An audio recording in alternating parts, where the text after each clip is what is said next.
welcome to another episode of the Pro Gamers Guide podcast. My name is Brian Saviano. I go by BricksOBrian across the internet, and I am the author of Pro Gamers Guide to Healthy Habits. Once again, a massive thank you to all the backers of Pro Gamers Guide to Healthy Habits on Kickstarter, where this program wouldn't be possible without their support. I've made a habit of interviewing some of my favorite family-friendly content creators in the space, and today's episode is no exception. And typically when we're talking about gaming, it's about video games, but that's not always necessarily the case. That applies to board games as well, which is why I'm even more excited to talk to today's guest. She live streams on Twitch and has deeply embedded herself in the board game community. So without further ado, let's dive in today's episode with Banzainator.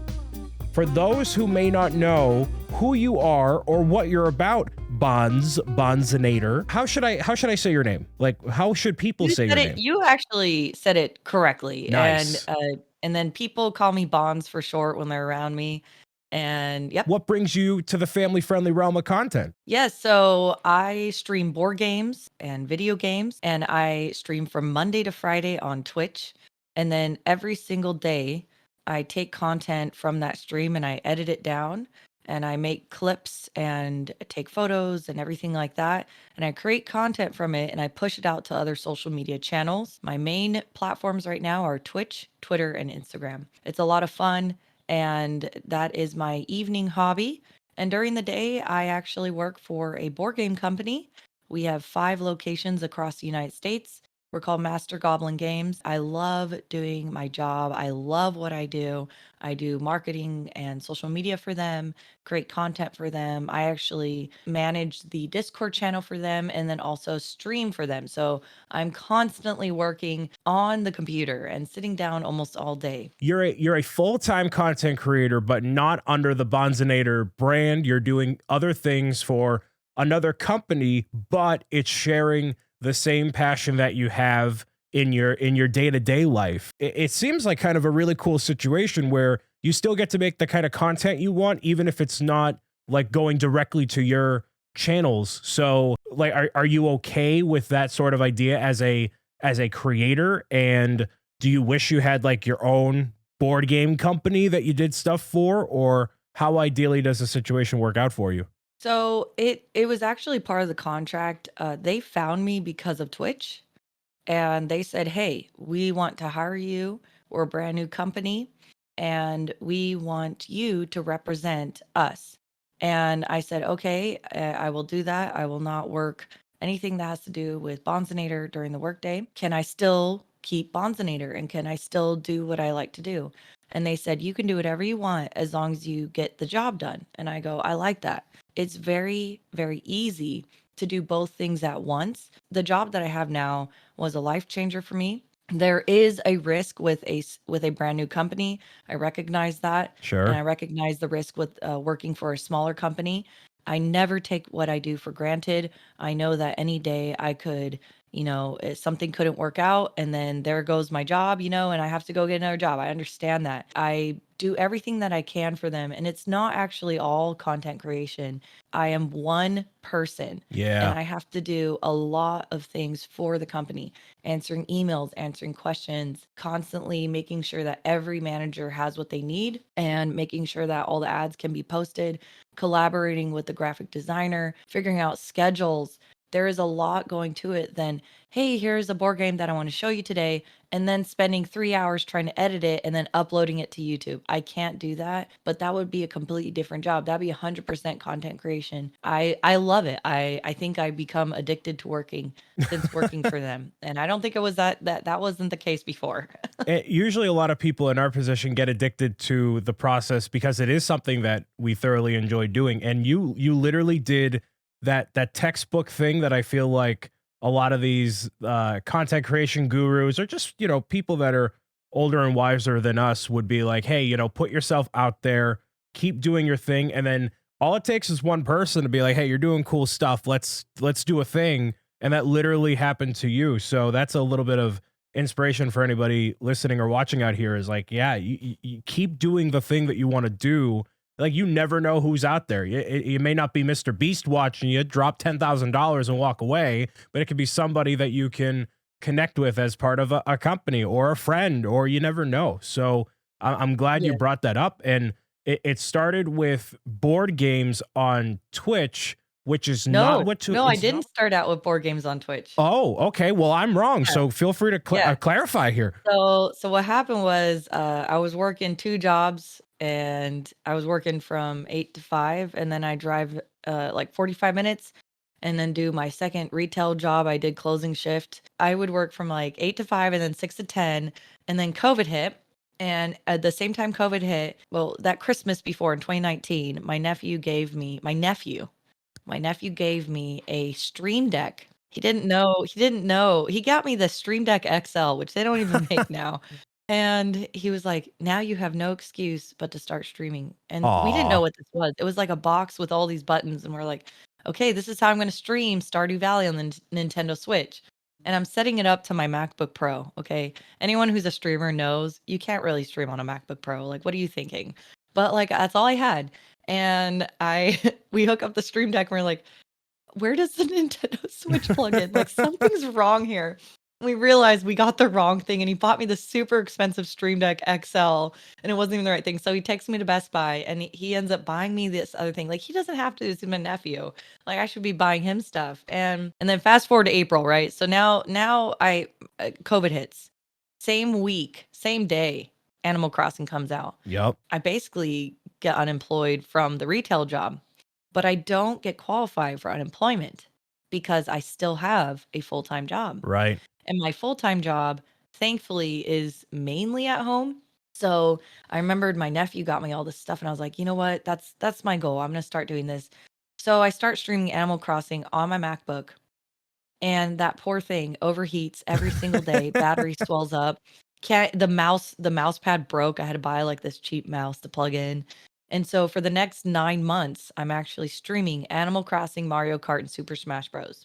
And I have this goal that I'm going to raise money for a PC. And I don't want to just buy a PC. I want to build my own PC. I need Ethernet cords. You need a lot when you upgrade to a PC. It's more than just a tower and a monitor. You need a lot. And so I finally am able to raise enough money, and thank you, like a huge thing to my community for like basically just dumping cash in January to give me the equipment that I needed. And in January I was able to start streaming board games. So from April to January, I never streamed a board game. From January to June, that's when I was doing board games and video games. Oh my goodness, the first time I opened up Steam, I didn't even know what it was. I spent $200 on games. I was like, "You mean the whole world is mine?" It was my first time having like a desktop computer since 2004. And I couldn't believe that I had a computer. It was so cool. And this is 2021, people. Like, this is not like Yeah. ancient days, but I was so ecstatic that I could play a video game because on the MacBook, you can't really play video games. Yeah. And so, like, the fact that I could play a video game on the computer just blew my mind. I was so excited. It's like opening that toy you always wanted on Christmas Day, that feeling of like all the possibilities are mine. Whoa. And then I'm envious of that feeling that you had when you saw all these games you wanted for like $10 when you've known them on console to be 40 or 50. You're like, oh, here's my whole library that I'll never Yeah. play ever again. And it was the Christmas sale. Like every single season, like every single Christmas/New Year's, Steam has a huge sale. So that's why I was able to get so many games for like $200. Yeah, that's perfect. And I'm sure there's still plenty of things that you bought at that time that you still haven't touched, and that's okay. Okay, you don't need to call me out like that. But hey, that's everybody. That is a rite of passage.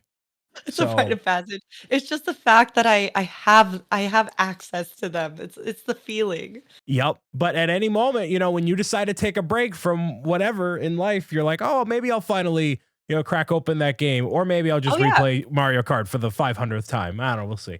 I mean, that's exactly what happens, and that's why I just fell in love with gaming. I grew up a single child, or an single child, only child, and then my nephews moved in. So I was an only child up until high school. And up until that point, I had only read and a Nintendo DS. So I had one little handheld console and then a library. So I never really got to play games with people because then when my nephews moved in, I had already been in boarding school and then I was off to college. And then in college, you just I didn't have time for anything. Sure. And so then after college, it was like, okay, like, what is this games? I don't have time for this. And I'm just going to try and make money. Right before I was leaving college, I got to play a board game for the first time. It was called The Castles of Burgundy. I started like kind of dabbling in board games, but it wasn't until 2021 that I just like I fell in love with it all. I don't know why it was like this switch for me. I don't know why. Well, so I was gonna say we semi first met at TwitchCon San Diego. I was doing the brick building area with Sir Brick and Nick, but you're newer into the space, and you like willingly dove right into the deep end of everything. So I applaud you for that. A lot of people would be very hesitant to do all that. So I'm glad that you embraced all of that in these past couple of years, and it seemed like COVID was the spark to allow you to do that. So that's amazing. And you're here in this space, you're seeing all these different ways that streamers and content creators market, whatever you want to call what we do. You see all these people doing it, and there's obviously people who stream Call of Duty or Oh, I love reacting Call of Duty. streams. Yeah, I love Call of Duty. Yeah. yeah, like there's a lot of that, and there's also people that talk about unsavory topics or go leaning to be a bit more edgy or just not, basically everything not family friendly. So you are a family friendly content creator. Why bother with that?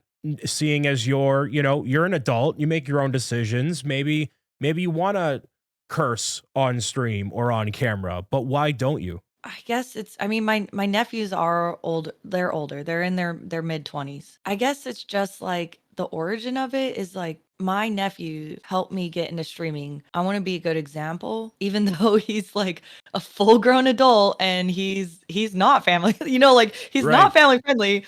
But it's more of like I don't know, like I feel like I just want to be a good example to people that are maybe just starting out and younger than me and they need to find their own voice. I guess I can prove to them that they can be kind, non-toxic people and they don't have to be mean or angry all the time in order to be successful. Also, with the community, I've been able to foster a very good community. There is a very clear line instead of oh, will she tolerate this? I don't know. She tolerates that. Well, when you're family friendly, it's pretty clear. Right. But on the internet, how do I want people to see me? How do I want to represent myself? And then lastly, I would say now I work for a company and I don't want to cross that line of, oh, well, on this channel she's like this, but then she's like totally fake on this other Right. channel. So just consistency, but that's not how I started out. I mean, I got this job last year, so it's just a bunch of things I'd say. That's great in that you acknowledge what your impact can be toward especially a younger generation. Like that's a lot of why, I'm a family friendly content creator. For me, it comes back to the subject of what I cover and what I enjoy. In that, when I'm playing Super Mario Odyssey, one of my favorite games of all time, it feels kind of weird dropping an S or an F bomb while playing it, especially when it's colorful and meant to be a game designed for people of all ages. So I want my content to coincide with what people expect from that. If I'm playing a non-family friendly game, I'm playing it off stream, and that's for me, and that's for me to Mhm. enjoy. But it wouldn't be something I cover as part of what I do as BricksO'Brien. So not enough people, I feel at least, acknowledge their impact online, and you see a lot of bad representations of content creation. I feel like maybe you can touch on this and prove me wrong a little bit, but there seems like there's a culture of being edgy and being out there in order to make a splash on the scene.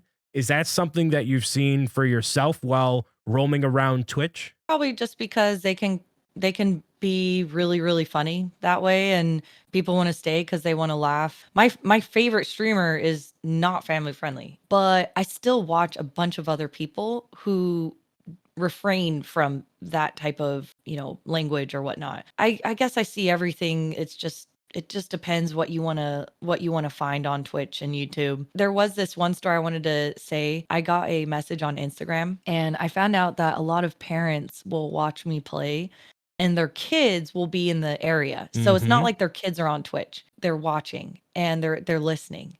And so I play Mario Kart every Friday, and they have learned the Twitch handles of some other people in chat, and they'll root against them when they're playing Mario Kart, and they'll root for me. And then whenever like the other people pass me, they go, no, no. And then whenever I pass them, they start cheering. And I just found that out from someone. I thought that was so cute.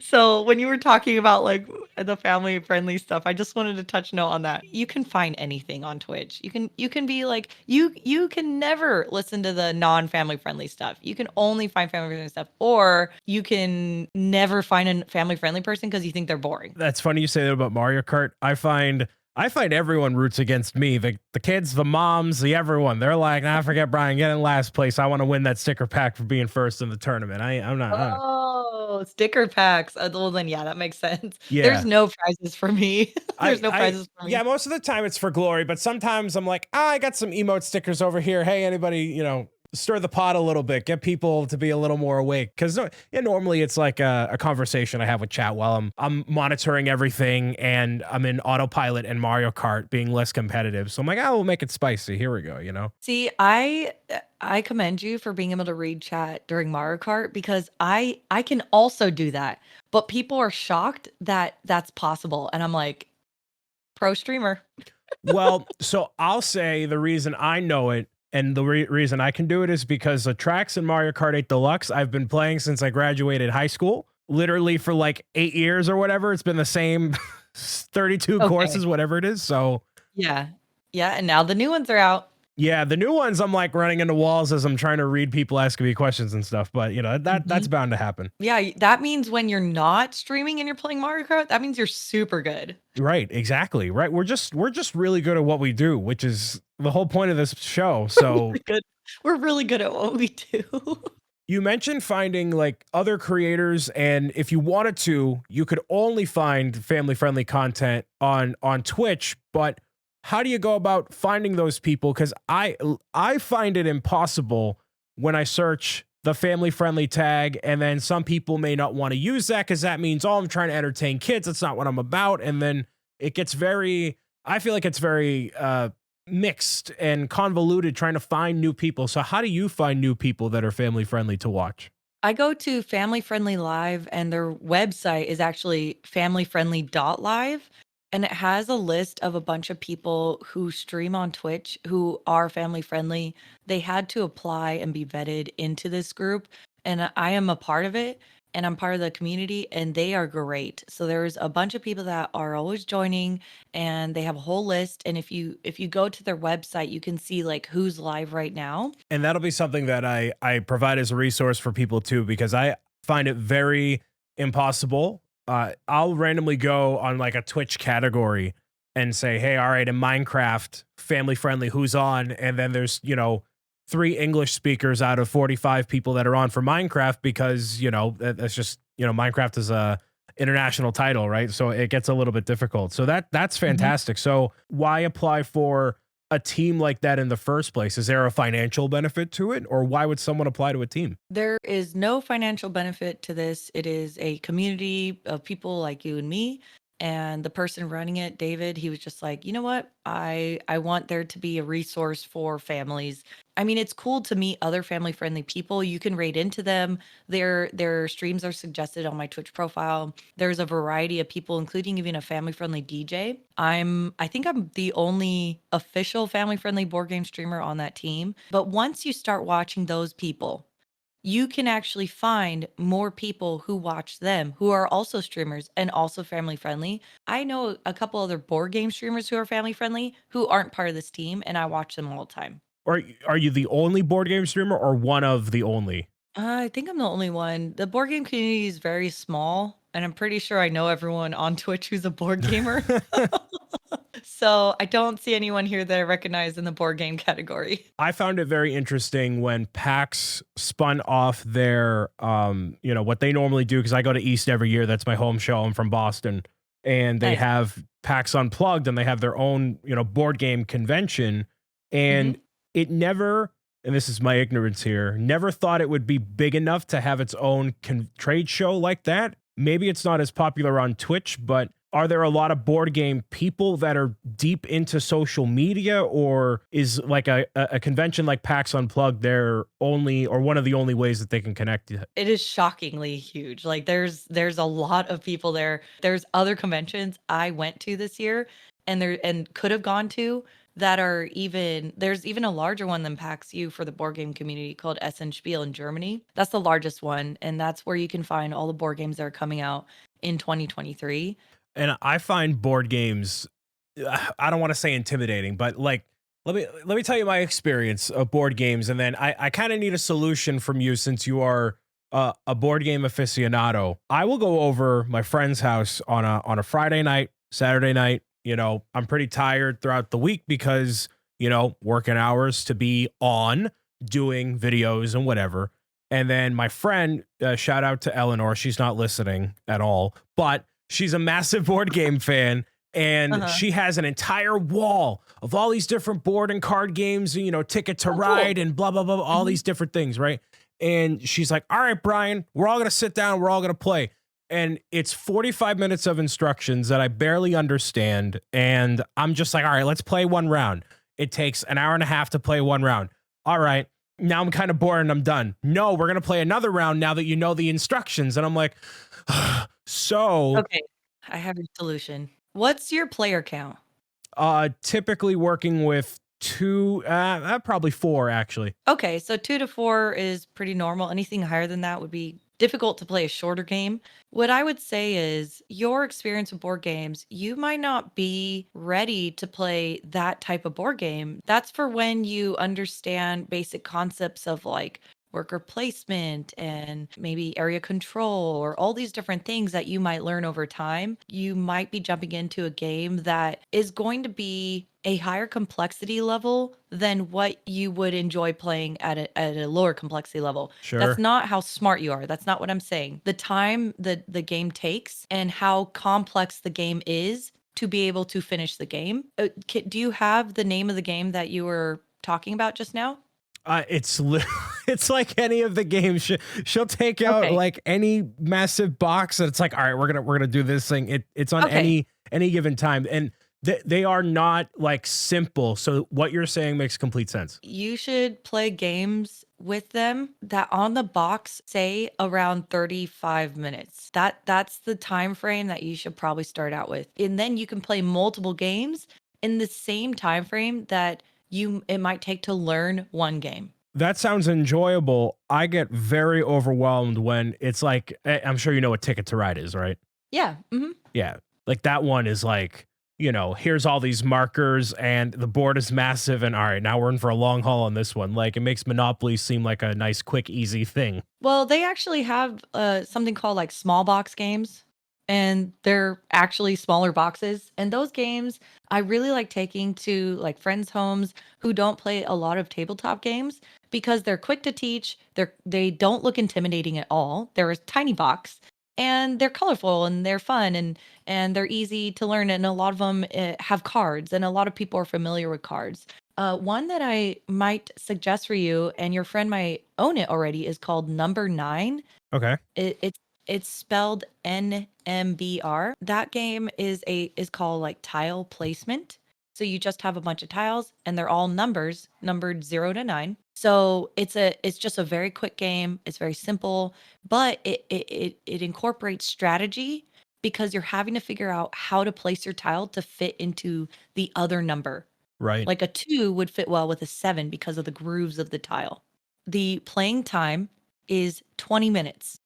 Okay. Remember I said like I think the max for you starting out right now should be 35. If you want any other suggestions or whatnot, and your friend probably is just so excited to have people finally over to game. Oh, for sure. That she finally gets to play games that she wants to play, even though they might not be the right game for you or for the group. Oh yeah, for sure. And I always appreciate her enthusiasm with it. And I try my best.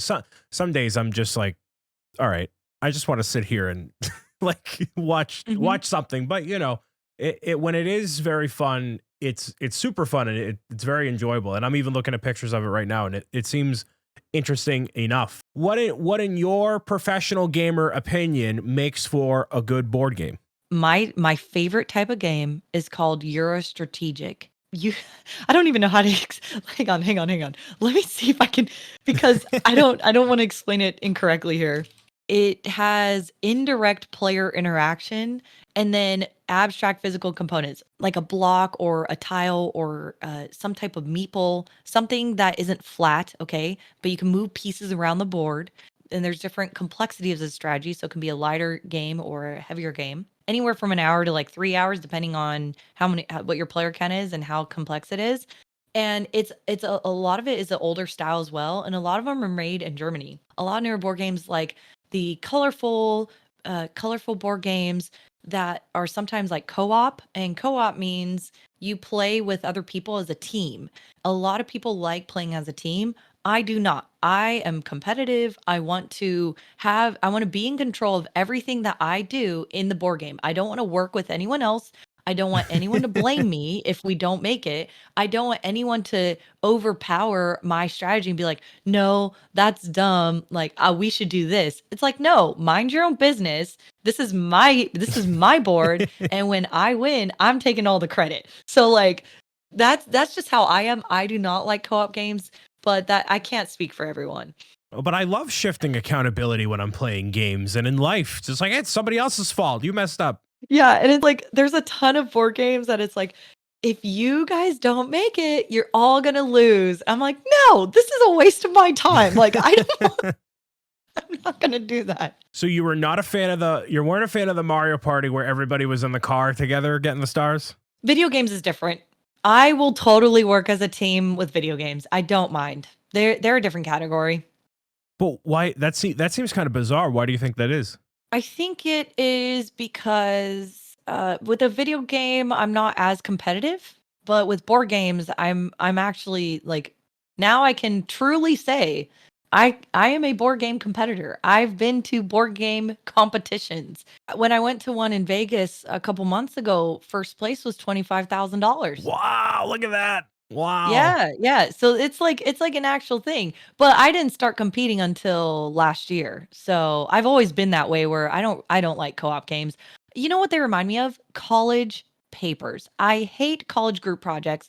I got scarred so many times. I hate working with people in a fun setting. For work, I will work together for work. I'm sorry. If I'm in a job interview, I'll say, yeah, I can work as a team. But if I'm playing a board game, no. You mind your own business. Like, get out of here. all the tea gets spilled here on the Pro Gamer podcast with Banzainator. Nice. Yeah, job interview. Yeah, totally. I can work as a team. And in fact, like I work as a team every single day with my coworkers. Like it's not a problem. It has nothing to do with that. But it's because we're not competing. I wish I had more of that I guess I'm not as like competitive. I'm all like, hey, if we all work together, we're all going to be doing great. And then I just don't hang out with the people that don't put in the effort in. No, it's not going to be great. People are going to overpower you. Like, oh my gosh. Okay. This is like trauma. I'm like, this is like therapy now. Oh man. Well, they're not going to work with you. They're going to own you. And then they take all the credit, even though it was a team effort. And then they're going to make your grade lower. Listen, I'm learning. Okay. It's been a lot of learning experiences, especially in the past like 3 years. I'm like, hey, it's been actually something that's been, and I'm being 100% serious. Like I'll give my all for a project or a thing. And I'm like, all right, everybody, now we're going to do the thing. And they don't put in as much effort. And then I literally, in a situation recently, got to witness what happens when I am not part of the situation. And you can see the downturn of everything by me not being involved in a particular thing. And I'm like, well, that's my impact. But here's the thing. You shouldn't have to deal with that. Why should you have to deal with that? And then why would you put yourself in that setting in a game? Right. That's not fun at all. Now granted, anyone listening, my opinion is in the minority here because the co-op games are so popular. Everyone loves co-op games. I do not.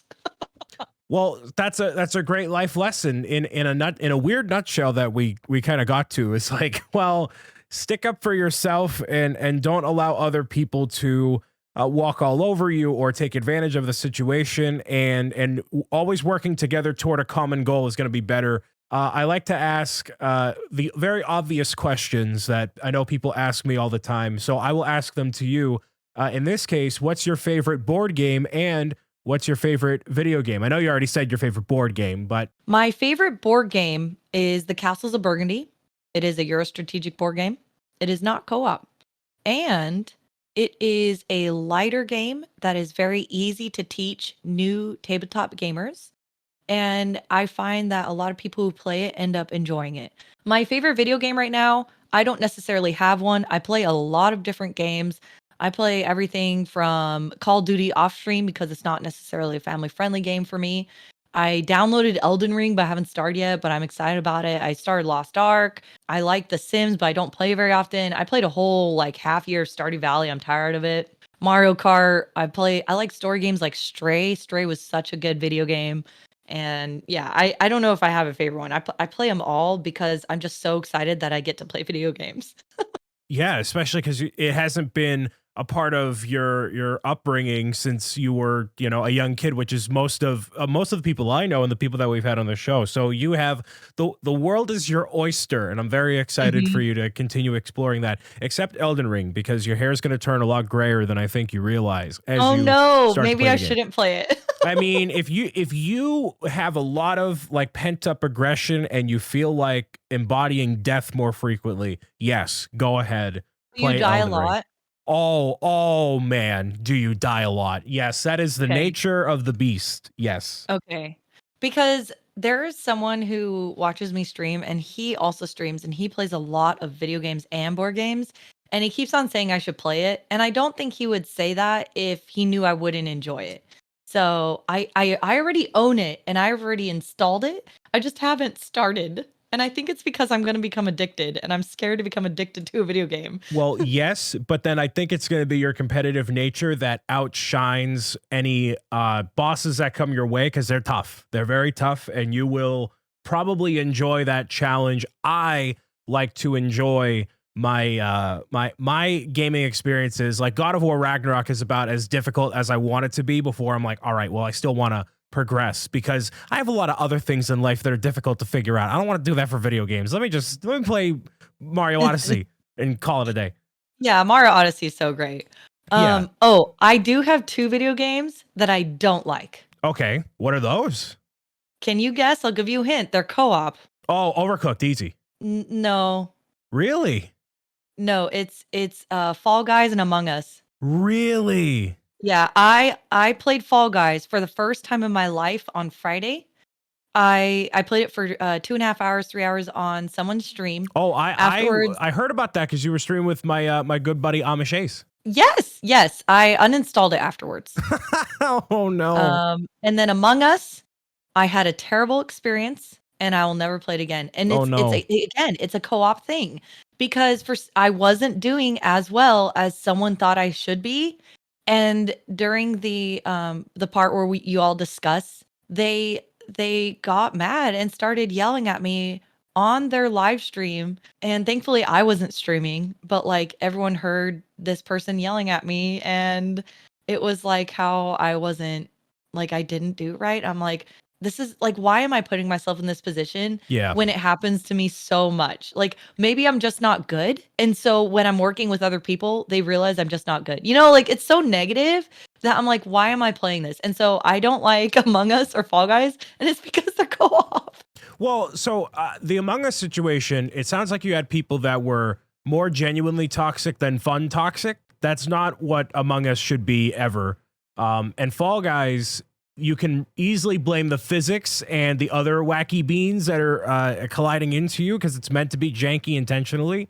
If you ever come around again on Among Us, I think it'd be worth trying it with like less toxic people, like definitely not less toxic, non-toxic, like in general, because that can be shenanigans can unfold and it makes it a good time. But I understand why, and Okay. definitely never try Overcooked because you will absolutely throw a controller at a wall. It Is- sounds good. It's not gonna I'll happen. take your advice there. Before we head out of here, thank you very much for taking the time to do this. There's a lot of people who are watching or listening right now that want to get into content creation of some kind, whether it be video games, board games, or anything entirely different. are there any life lessons, nuggets of info, any pro gamer tips that you have off the top of your head that you would like to share with your community or the greater audience out there? Actually, the number one thing to help you when you're first starting out is an Ethernet cable. Make sure that you're directly plugged in and don't rely off of Wi-Fi to stream. And if your audio is choppy, people will leave. And then if you're going to keep on, prioritizing, lighting is also very important. But the number one thing is internet connection. The number two thing, in my opinion, is audio. And number three is good lighting. And then after that, everything will fall into place and you'll figure out what you can prioritize for you to make your stream better. I couldn't agree more with all of those things. Thank you for being on here, Banzainator. Where can people find you across the very vast expanse of the internet? My name is Banzainator on all social medias. Perfect. Easy. All right. No underscores, no numbers, no nothing. I love it. Great. Nope. Good luck spelling it. Well, thank you very much for your time. I'm sure we'll have an opportunity to speak or play a game soon, whether maybe not Among Us, but something else in the future. Yep. Okay, and I'll see you on your stream too. I appreciate Banzainator taking the time out of her day to be on today's show. Make sure that you watch her live streams multiple times a week over on twitch.tv/Banzainator and follow her on all the typical social media platforms as well. This podcast has a stacked roster of guests, and I can't wait to bring on the next guest very, very soon. So make sure you stay tuned for what we have in store. But until then, have a fantastic day, and that's it.